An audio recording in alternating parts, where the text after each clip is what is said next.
This is my son, who, when he first became famous, said that I was dead. I can relate. I used to say my dad was dead. Right? Relate. And then it went from I'm dead to us back. Mad. Did you crack though? What the f am I gonna smoke crack for? You ever talked to him since? Nah, I ain't talked to him since I was probably like heard his voice, like talked to him on the phone. I probably ain't talked to him since I was like 12. You interested? Not really, cause it's like I'm a man now. 21 Savage Dad. Just exposed him. What if the entire origin story you've heard about 21 Savage was only one side of the truth? What if the man the world was told had vanished was actually watching everything from a distance? This story begins in London, not Atlanta, with a father who says he never abandoned his son, yet was erased from his life and later from public history. According to Kevin Emmons, the biological father of 21 Savage, he watched his son rise to global fame while hearing the world believe he was either dead, addicted to drugs, or completely absent. Kevin says none of that is true. He was born and raised in South London, surrounded by music, discipline, and strong family values. From breakdancing and DJ culture to early television appearances in the UK, Kevin says music was always part of his life. But everything changed after he met 21 Savage's mother at a party in East London. Their relationship led to an unplanned pregnancy, and soon after, Kevin claims he was given an impossible choice: cut off his entire family and move to America with her, or lose daily access to his son. Kevin refused to abandon his roots or his family, which ended the relationship, but he insists he never walked away from his child. For the first 7 years of his son's life, Kevin says he was fully present, every weekend, every holiday, every school break. He picked him up, kept him with his side of the family, and built a close emotional bond. Then came the turning point. Kevin says the mother decided to relocate to the United States permanently, offering him limited access on a 6-month rotation that slowly disappeared after the move. He's going into another country. Yeah, he's going to a totally different country. Not by my choice, right? That's not my choice. First of all, that's not my choice. Why is he going to America? Why is he going to America? He's going to America, yeah? His mum is now married to his now stepdad, yeah? So they're going for a fresh start. Who says he needs a fresh start? She needs the fresh start. He don't know that he don't need no fresh start. What he needs is what he's had already.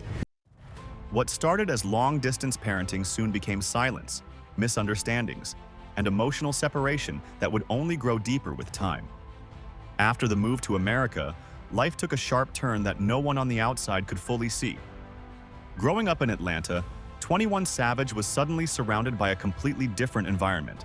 New streets, new pressures, and a system that moved fast and showed little mercy for mistakes. According to his father's claims, this was the period when communication nearly vanished. Not because love was gone, but because distance, legal barriers, and emotional damage had created a wall that neither side knew how to tear down. My son, yeah, I love my son. What do you want? Do you want a relationship with him? Do you want to see him? Do you want him? Do you get him to? What do you want? I want him to pick up the phone and talk to me. That's Yeah, all I like, want. what do you like? Don't. That's 'cause it. At school, discipline issues began stacking up, and before long the streets became more familiar than classrooms. Friends were lost to violence, arrests became common, and survival turned into a daily mindset. By his teenage years, he was no longer just witnessing danger, he was living inside it. The stabbing that nearly took his life at just 15 years old became a defining In moment. a fight on the first day of school. Oh God. From the jump? Yeah, they used to tease me. Like, I went to Dunnell Elementary. That was the first elementary school I went to. Okay. So I get on the bus or whatever, they're making fun of me on the way to school. Okay. So we get on the bus to go home, they making fun of me on the way home. Okay. It's like one of the older dudes, like his little brother was the main one. So the older brother was said something like, basically like, shit, fight him. So we get off the bus, I beat him up. So all the girls, they run and tell my mama. Okay. At the door. So Your sisters? No, Or kids in the neighborhood? Kids in the neighborhood. Okay. So they run, they tell my mama, cause they started, I really was kicking a lot. They started calling me Taekwondo kid. On my mama. It's a true story on my mom. both physically and mentally, reinforcing the trauma that would later shape his music. Not long after, his closest friend lost his life in a shooting on his 21st birthday, an event that would permanently change his outlook on the world. These weren't just moments of pain. They became the emotional blueprint for the cold, detached delivery that later made him famous. Meanwhile, back in London, his father watched everything unfold from afar, receiving updates through fragmented calls, social media rumors, and secondhand stories. He says the hardest part wasn't the fame. It was seeing his son become famous for surviving the very life he had hoped to protect him from. Kevin claims he reached out multiple times over the years, attempting to reconnect. But the emotional damage, misunderstandings, and outside influences made true reconciliation feel impossible. What the world saw as the rise of a rap superstar, he saw as the survival of a child who had been forced to grow up too fast, in a world that rewarded pain with popularity and trauma with applause. Just when 21 Savage's career had reached global superstar status, everything came to a sudden and shocking halt in 2019, when news broke that he had been arrested by immigration authorities and was facing possible deportation. The public was stunned to learn that one of America's biggest rap stars was actually born in the United Kingdom and had been living in the US without permanent legal status. Overnight, headlines exploded, fans were confused, and the internet was divided between sympathy and disbelief. For the first time in years, Kevin Emmons, his father, also re-entered the public conversation. Not through music, not through fame, but through identity. He confirmed that 21 Savage was indeed born in London and explained that his son had moved to the US as a child with his mother, believing his paperwork had been handled legally. Kevin described the immigration arrest as heartbreaking, saying that after all the violence his son had survived, it was paperwork, not the streets, that nearly destroyed everything he had built.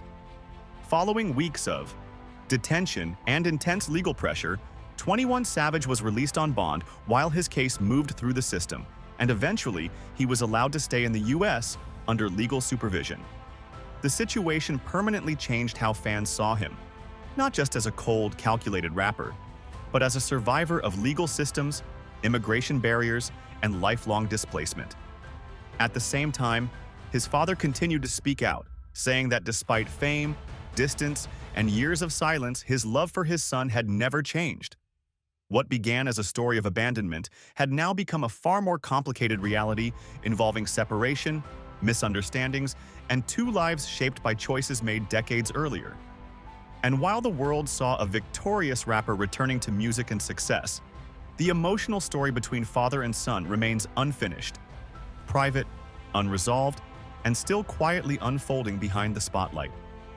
After the immigration case settled and 21 Savage returned to music, his career didn't just recover. It exploded to a level few artists ever reach.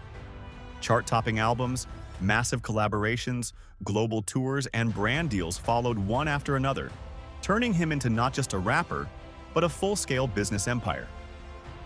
Yet behind the luxury, interviews, and awards, the emotional distance between father and son remained unresolved. Kevin Emmons continued expressing that his intention was never to take credit for his son's success, only to correct what he believes is a deeply misunderstood narrative. In several statements, he explained that he never abandoned his son, that he consistently tried to stay connected, and that legal complications, distance, and family conflicts slowly erased his presence from the public story. Meanwhile, fans debated whether his words came from truth, regret, or timing. Some believed he waited too long to speak. Others felt he had been silenced for years. What made the situation even more complex is that 21 Savage himself chose silence, rarely addressing his father publicly, never confirming or denying most of the claims. In the world of fame, silence often speaks louder than interviews. While Kevin spoke about missed birthdays, lost memories, and watching his son grow up through a screen, 21 Savage focused on rebuilding his brand, reshaping his image, and stepping into a new role as a businessman and activist. From financial literacy programs to community efforts, he began showing a different side of survival, one built not only on pain, but on responsibility. And yet, the unanswered question still lingered quietly in the background.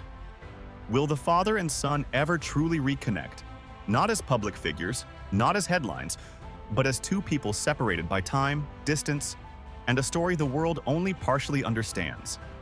As the story of 21 Savage's passed, his immigration case, and his father's public statements spread across the internet, a second battle quietly unfolded online. A war of narratives built through comments, reaction videos, and endless speculation. Some fans defended him fiercely, arguing that his private family matters were being exploited for clout, while others questioned how such a major part of his identity had remained hidden for so long. Conspiracy theories began circling, ranging from secret adoptions to government cover-ups, even though most had no real evidence behind them. What made the situation more intense was how emotionally attached fans had become, not just to his music, but to the idea of his survival story. To many, his past wasn't just biography, it was proof that pain could turn into power. Psychologists often say childhood displacement and parental absence can shape how people build emotional walls, react to danger, and handle trust, and fans began analyzing his lyrics with a new perspective. Songs that once sounded purely cold now felt defensive. Lines that once sounded aggressive now felt like survival responses. Meanwhile, 21 Savage remained mostly silent through the noise, letting the internet argue with itself while he focused on business, charity work, and long-term stability. That silence only fueled more debate. Some saw maturity, others saw avoidance. But regardless of public opinion, the reality became clear. Fame did not heal old wounds, and success did not erase childhood scars. It only magnified them under a global spotlight. The difference was that now, instead of struggling in silence, like and subscribe Beth Scandal and hit notification bell icon. His story had become public property, interpreted and reinterpreted by millions who would never truly understand what it felt like to grow up between two worlds.